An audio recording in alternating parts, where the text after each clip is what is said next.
because he said that we should not bring 16th century technology.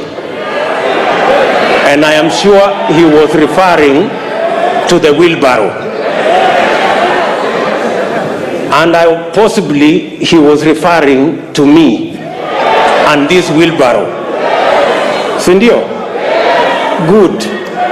Now, the question I want to ask us, how come in the 21st century, a 16th century tool called the wheelbarrow, millions of citizens in the 21st century are still dependent on the wheelbarrow and mokokoteni? That is the discussion we need to have. Yes. That is the discussion we need to have. And that discussion is a discussion that involves millions of Kenyans. Millions of Kenyans. Let me then say, as I conclude, that the Honorable Kalonzo Musyoka, I am finishing. You know, I speak for millions of hustlers, so just give me a minute. Thank you. Thank you very much. Thank you very much. Thank you very much. So, Bishop Oginde said that the hustlers must. In any case, I would add that from that list, especially on matters to do with young people, how we can assist them with Higher Education Loans Board and give them a moratorium, how they can start business. It must not be lost on us that the real problem, the real problem is that these young people are jobless. That is the real cause of all this. And that is the discussion we must have. That is the discussion we must have. Having said that, Your Excellency,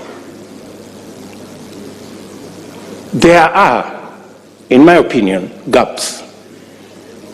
The single most important sector that drives our economy, contributing 25% directly to our GDP, and through manufacturing another 24%, and which employs almost 65% of all people in Kenya, is the agricultural sector.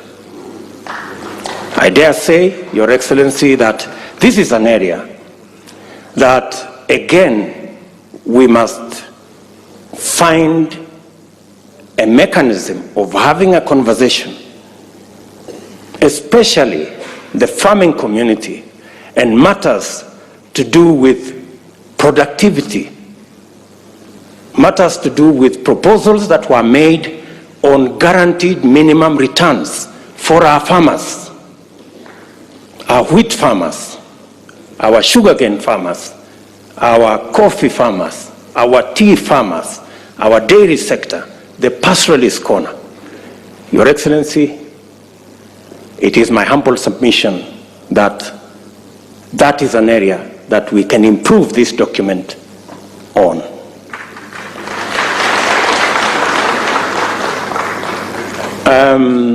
I have heard many speakers say they have finished reading and we should move on. We are not all at the same level when it comes to reading. Scientists like myself, we take a bit long because we interrogate things and we want experiments and we do many things. So I would plead with the first learners like Kalonzo Musyoka to bear with us just a bit so that we can all move together. And I agree with Kalonzo Musyoka that we should try and have a non-contested referendum if we will end up there. But Your Excellency, let me just say 2 or 3 things before I conclude.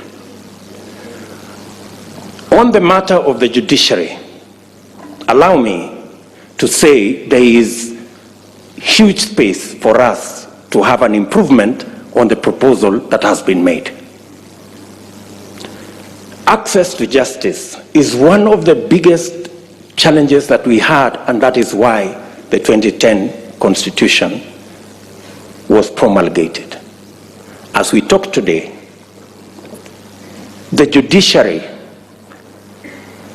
as per the requirements of the law, there should be a high court in every county.